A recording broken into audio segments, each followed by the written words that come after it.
The Council's judgment. The great assembly hall of Harmony 7 stretched before Ambassador Marcus Chen like a cathedral built for gods. Crystalline walls rose 300 meters high, refracting the light of distant stars into patterns that shifted with the station's slow rotation. Around him sat representatives from 43 species, each delegation occupying spaces designed for their unique biology. Some breathed methane through elaborate filtration systems. Others existed as coherent energy fields contained within magnetic bottles. A few, like the Orvathi, remained hidden behind privacy screens that bent light and sound around their presence. Marcus stood alone at the central podium, a single human among beings whose civilizations had mastered interstellar travel when his ancestors were still learning to forge bronze. He wore a simple gray suit, no medals or decorations, just the small Earth emblem on his collar. His dark eyes swept across the assembly with calm confidence that seemed almost out of place given what was about to occur. The session moderator, a floating sphere of blue light representing the luminary consensus, pulsed softly to call the chamber to order.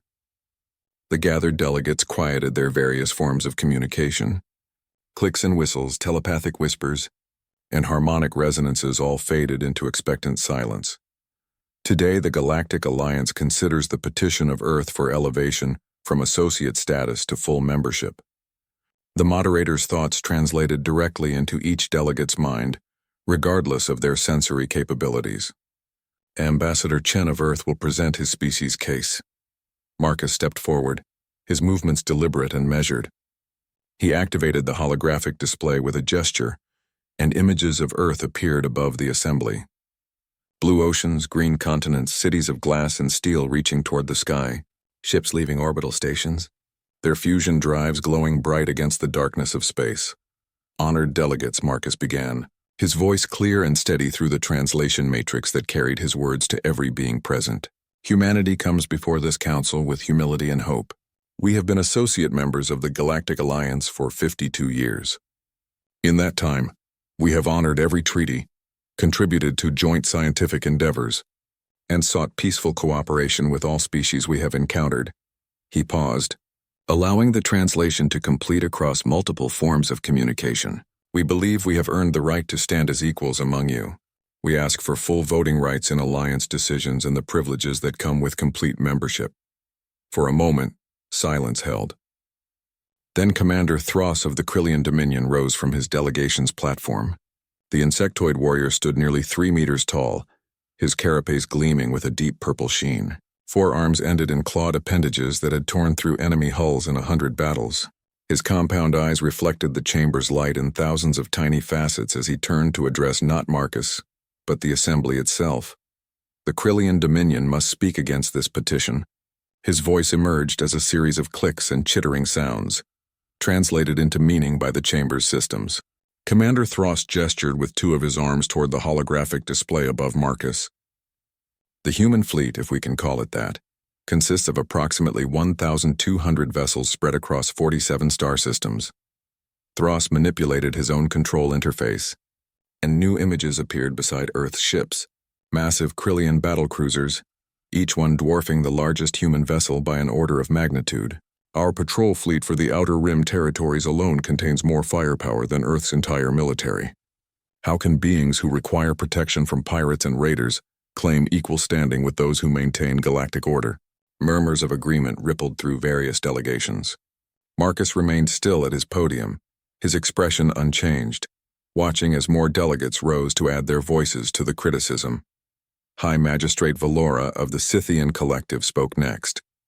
The Scythians existed as beings of pure electromagnetic energy, their consciousness maintained within containment fields that glowed with soft amber light.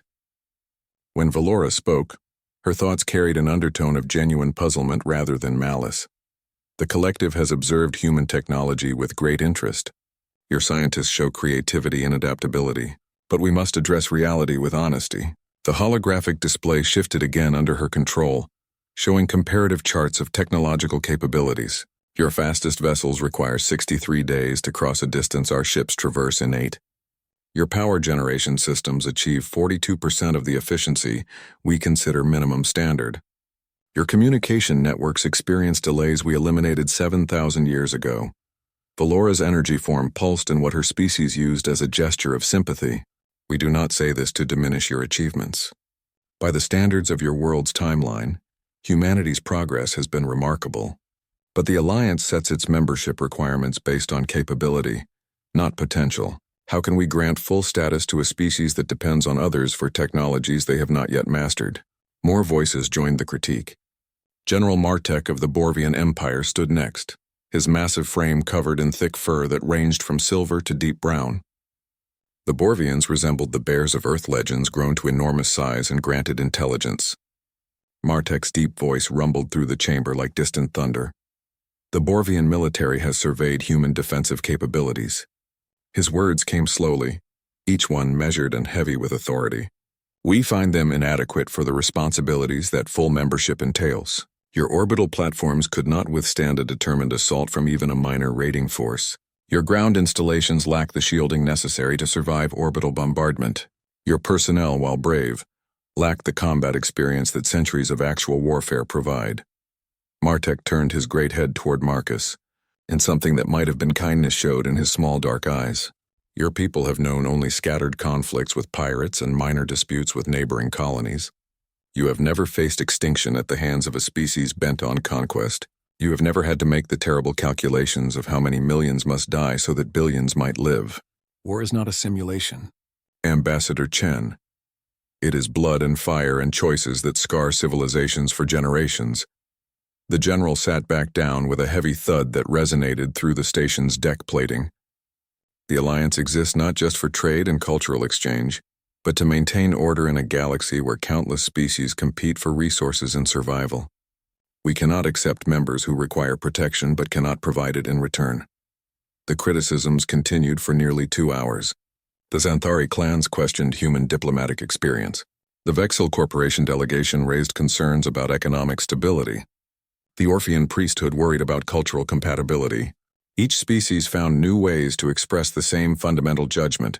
Humanity was not ready for equal standing among the stars. Through it all, Marcus Chen stood at his podium without interruption or protest.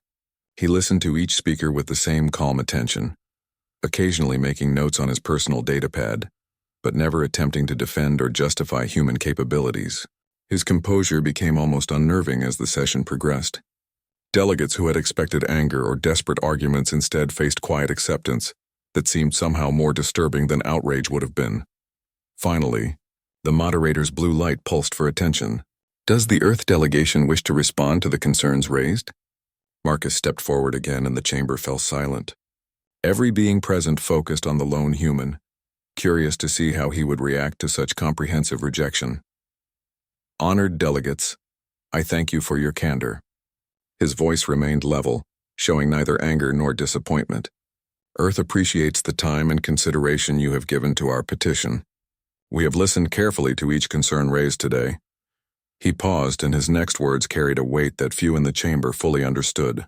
You have taught us much about how the Galactic Alliance measures worth and determines readiness. You have shown us the standards by which you judge capability. You have made your position entirely clear. Something in his tone made several delegates shift in their seats. The Orvathi, hidden behind their privacy screens, remained perfectly still in a way that suggested intense focus. Earth accepts the Alliance's judgment, Marcus continued. We understand that you find our fleet insufficient, our technology primitive, our experience limited. These are your conclusions, and you have every right to make them. The High Magistrate Valora's energy form flickered with confusion. Ambassador Chen, do you withdraw your petition? The petition stands, Marcus replied simply. But Earth acknowledges that this council has reached its decision. He looked around the chamber, meeting the eyes, sensors, and energy fields of dozens of species.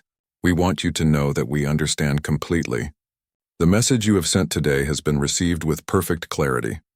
There was something in those words, a subtle emphasis that several of the more perceptive delegates found unsettling.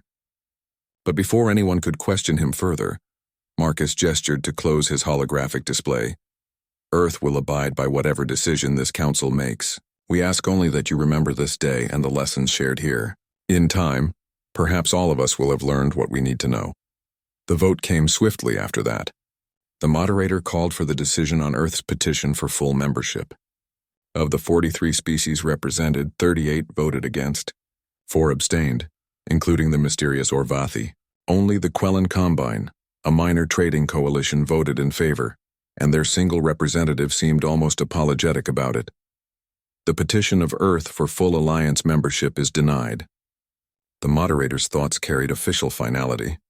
Earth will retain its status as an associate member with all current rights and responsibilities unchanged. This decision will be recorded in the permanent records and may be reconsidered in no less than 20 standard years. Marcus Chen gathered his materials with unhurried precision. He bowed slightly to the assembly, a gesture that some species recognized as human acknowledgement, though its exact meaning remained unclear to most. On behalf of humanity, I thank the Council for its time and consideration. He paused at the edge of the podium, then added softly, "We will remember everything that happened here today, every word spoken, every judgment made, and we will ensure that future generations understand what this moment meant." He walked from the chamber without looking back, his footsteps echoing in the vast space. Behind him, delegates began rising and filing out, most satisfied that they had handled a delicate situation with appropriate firmness. A few, like the Borvian General Martek, felt a vague unease they could not quite explain, and the Orvathi, still hidden behind their screens, watched the human ambassador leave with what might have been recognition, or might have been concern. Marcus made his way through the station's diplomatic quarters, to the small suite assigned to Earth's delegation. His staff waited there, 3 other humans who had watched the proceedings via live feed. They looked at him with questions in their eyes, but Marcus simply shook his head. "Start the recall protocol," he said quietly, moving to the secure communication terminal in the corner. "All diplomatic personnel return to Earth on the next available transport. Commercial and civilian operations continue as normal. No explanations, no statements to the press." His senior aide, Dr. Sarah Reeves, stepped forward. "Marcus, they humiliated us in there. Should we at least issue a formal response?" Marcus activated the terminal, his fingers moving across the haptic interface with practiced ease. He entered a series of codes that required 3 separate biometric confirmations, accessing communication channels that few people in the galaxy knew existed. "The response is already prepared," he said calmly. It just needed one last condition to be met. He typed a final sequence and stepped back from the terminal. "There, it's done. What's done?"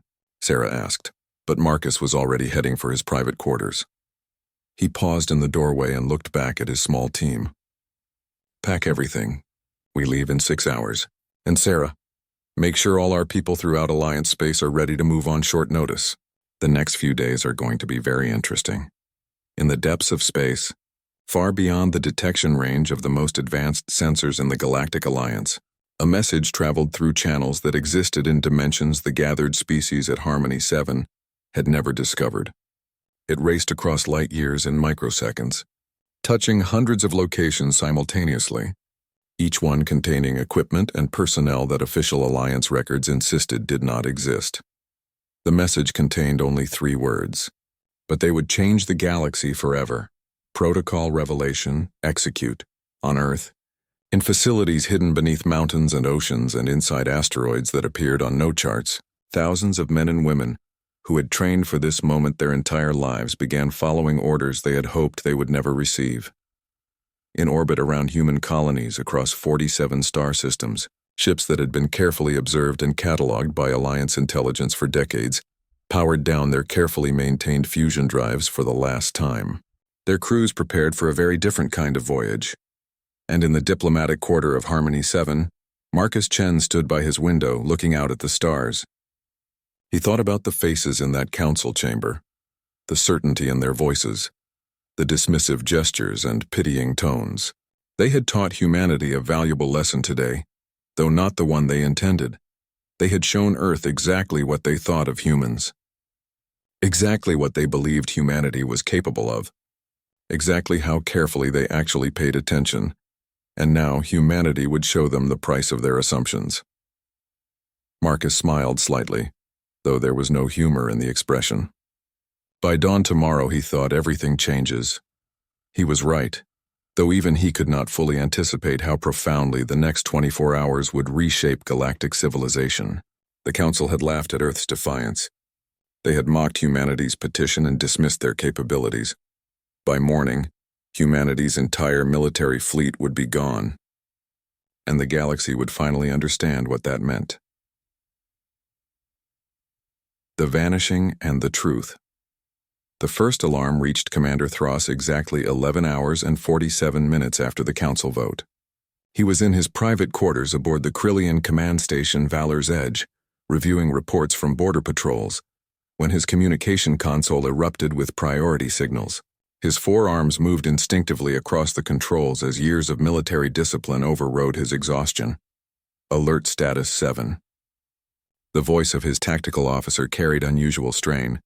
Commander, we have a developing situation in the Centauri monitoring zone. Thros pulled up the tactical display, his compound eyes processing the streams of data faster than most species could read simple text. The Centauri zone was a region of space where 3 human colonies maintained small defensive fleets. The Krillian military had maintained observation posts there for years, part of the Alliance's standard monitoring of associate member forces. Report, he commanded, his mandibles clicking with irritation. If this was another false alarm from malfunctioning sensors, he would have someone molt in the maintenance bay. Sir, the human vessels we've been tracking have disappeared. Thros felt a flicker of interest cut through his annoyance. Disappeared? Define your terms, Lieutenant. Did they jump to FTL? Did they power down? Are you detecting debris? None of those, sir. The tactical officer's voice grew more strained. They simply ceased to exist on our sensors. 17 vessels at 0312 hours showed normal status. At 0313 they were gone. No energy signatures, no FTL wake, no debris field.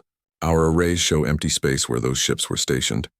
Check your equipment, Thros ordered, though a small part of his military instinct was beginning to whisper warnings. Run full diagnostics on all sensor arrays. Already done, sir. All systems functioning normally. We can track civilian traffic in the same region without difficulty, but the military vessels have vanished. Thros was about to order another diagnostic when 3 more priority signals hit his console simultaneously, then 5 more. Within minutes, reports flooded in from observation posts across human space. The pattern was identical everywhere. Military vessels disappearing with no warning, no explanation, and no trace. The commander activated the emergency protocol that connected him to the Krillian High Command. Within seconds, Supreme Admiral Vectrus appeared on his display, the old warrior's carapace bearing the scars of 50 campaigns. Thros, I assume you've seen the reports? Vectrus's mandibles moved rapidly, a sign of agitation in their species. Give me your assessment. Sir, we're looking at approximately 1,200 human military vessels, vanishing simultaneously across 47 star systems. My tactical teams report no evidence of attack, no signs of mechanical failure, no indication of coordinated FTL jumps. For all practical purposes, the entire human fleet has simply disappeared. Vectrus was silent for a moment, his compound eyes reflecting the glow of his own command displays. Impossible. Fleet movements of that scale cannot occur without detection. Our sensor networks are the most advanced in the galaxy. I agree, sir. Which means either our sensors have failed across every monitoring station simultaneously, or something else is happening, Vectrus finished. Something we don't understand. He leaned closer to his camera. Initiate Protocol Sentinel. I want scout ships investigating every location where human vessels were last detected. Deploy our deep space arrays. And Thros, send a coded message to Alliance headquarters. They need to know about this immediately. Similar scenes unfolded across the galaxy as other species discovered the same impossible truth. High Magistrate Valora of the Scythian Collective received the news from her most gifted seers, energy beings who could sense the presence of consciousness across vast distances. They reported with genuine fear in their resonance patterns that the human military presence they had tracked for decades had simply vanished from their perception. For the Scythians, this was particularly troubling. Their ability to sense minds across space was one of their greatest advantages in diplomacy and intelligence gathering. They could detect fleets moving through distant systems by following the collective consciousness of their crews. But when the seers reached out toward human military space, they found only emptiness. Not the emptiness of death or destruction, but the absolute void of something that had never existed. Magistrate Valora convened an emergency council of her most powerful seers. 12 energy beings linked their consciousness in the chamber of resonance, their combined awareness spanning light years. Together they searched for any trace of the missing human ships. Hours passed as they probed every corner of explored space. They touched the minds of traders plying the shipping lanes, colonists on distant worlds, and explorers charting new systems. They sensed the presence of countless beings going about their lives. But of human military personnel they found nothing. One of the younger seers broke the connection first, his energy field flickering with distress. "It's as if they were never there," he reported. "I can sense human civilians clearly.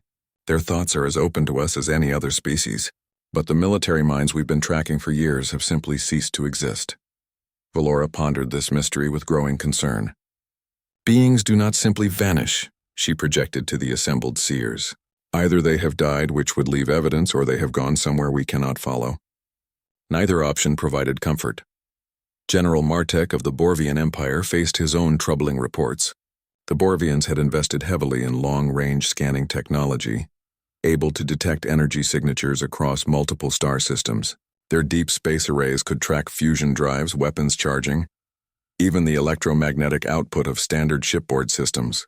These sensors had been monitoring human fleet positions for years as part of standard Alliance security protocols. Now those same sensors showed nothing. The general stood in his species' war room, surrounded by holographic displays that showed vast regions of space marked with red warning indicators. Each red zone represented an area where human military vessels had been present 12 hours ago and were now simply absent. "This makes no tactical sense," Martek growled, his massive paws manipulating the tactical display. "No military force, no matter how primitive, moves an entire fleet without leaving some kind of trace. Even if they had somehow developed stealth technology beyond our understanding, the energy requirements would create detectable distortions." His chief intelligence officer, a smaller Borvian named Kelva, brought additional data to the display. "Sir, our analysts have reviewed the timeline. The disappearances occurred within a 73-second window. Every human military vessel across 47 star systems vanished almost simultaneously." "That's impossible," Martek stated flatly. "The communication lag alone would make coordinated action on that scale unfeasible with human technology. Their FTL communication systems have a measurable delay. Unless," he paused, his mind working through possibilities, "unless they've been lying about their capabilities." Kelva's ears flattened against her skull, a Borvian sign of worry.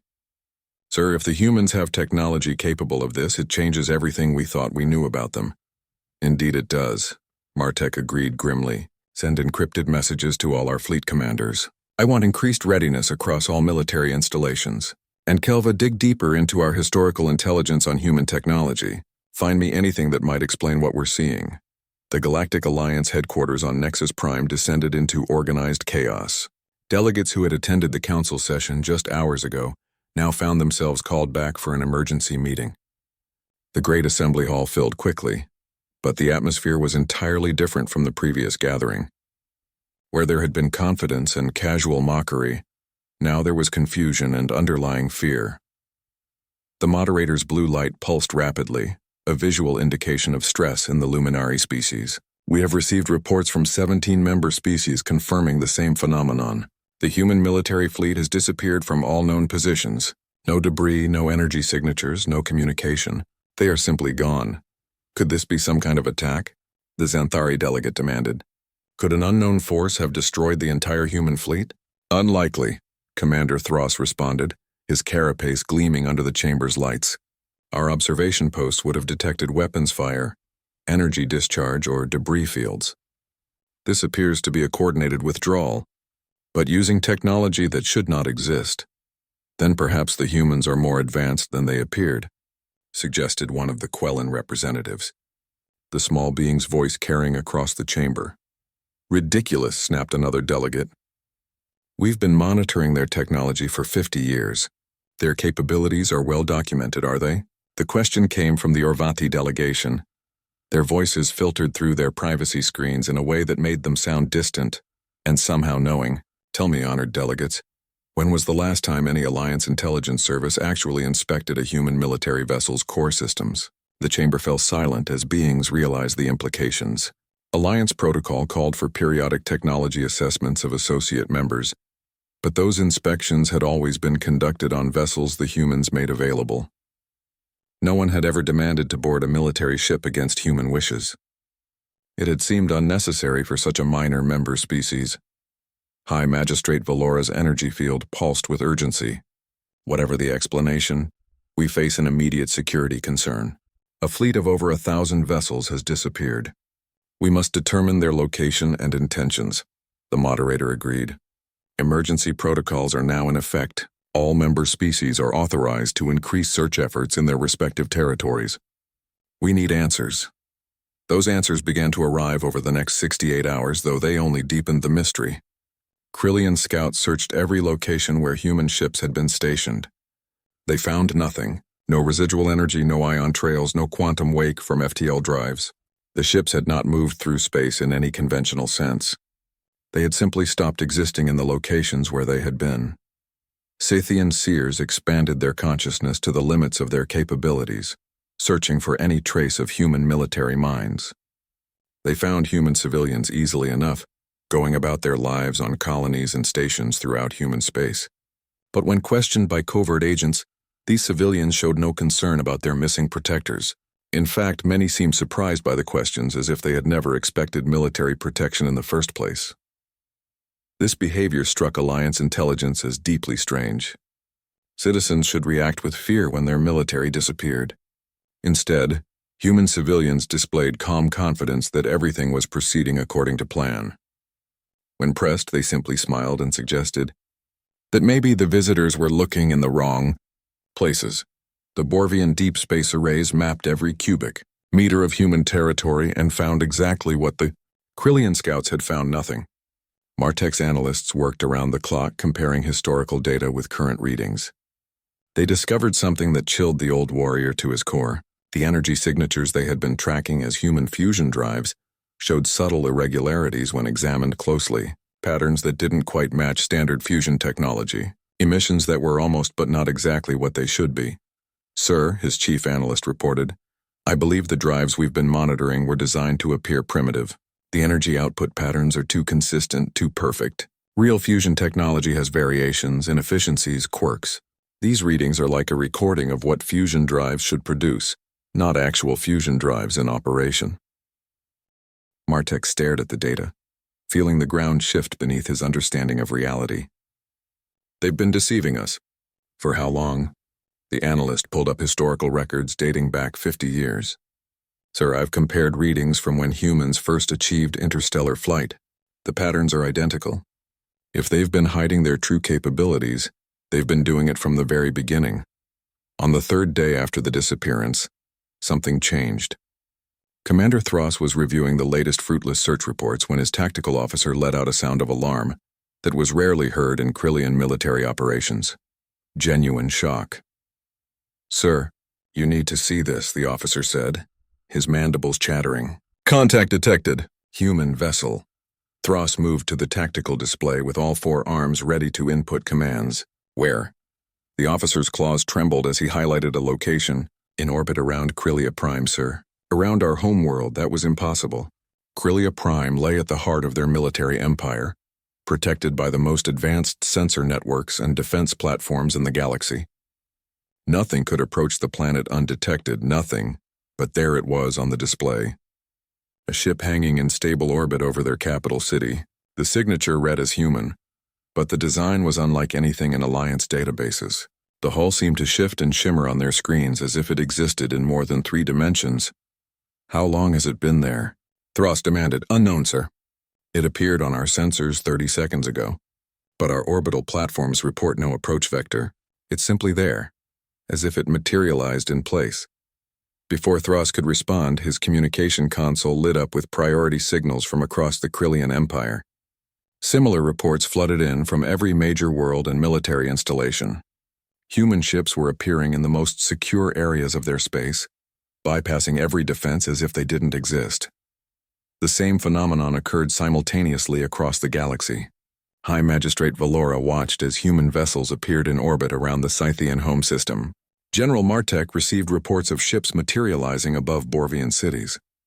Every species that had attended the council session found human vessels suddenly present in their most protected spaces. The ships made no threatening moves.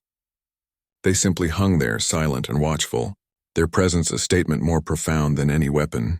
Then, exactly 72 hours after the fleet's disappearance, every major communication network in the galaxy received the same transmission. Screens across thousands of worlds lit up with the image of Ambassador Marcus Chen. He stood in what appeared to be a command center unlike anything in Alliance databases. Behind him, displays showed views of dozens of alien worlds, each one hosting human vessels that should not have been able to reach them. "Greetings to the Galactic Alliance," Marcus began, his voice calm and measured. "I apologize for the dramatic presentation, but sometimes actions speak more clearly than words." He clasped his hands in front of him, the gesture almost casual despite the magnitude of what was happening. "By now, your intelligence services have discovered that humanity's military fleet has disappeared from all previously known positions. You have also discovered that our ships now occupy positions you believe to be unreachable. I want to explain how this is possible." He gestured and new images appeared beside him, schematics of technology that made Alliance scientists watching the broadcast whisper in disbelief. "What you have been observing for the past 50 years were not our actual military vessels. They were decoys, projections designed to appear primitive while we observed your reactions. Our real fleet has been operating in phase-shifted dimensions that your sensors cannot detect." Marcus paused, letting that revelation sink in across countless worlds. Humanity developed this technology approximately 600 years ago. We have been present in your space, watching and learning, since before most of you achieved interstellar flight. We have observed your wars, studied your technologies, and quietly prevented several events that would have led to catastrophic loss of life. New images appeared, historical records of conflicts that had mysteriously ended just before they could escalate. Natural disasters averted by coincidental equipment failures, asteroid impacts that somehow missed their targets, each one now clearly showing subtle signs of human intervention. You asked us yesterday why we believed we deserved full membership in your alliance. The answer is simple. We don't need your membership. We never did. The images shifted again, showing the full scope of human capabilities. Fleets operating in dimensions beyond normal space. Weapon systems based on principles the Alliance had not discovered.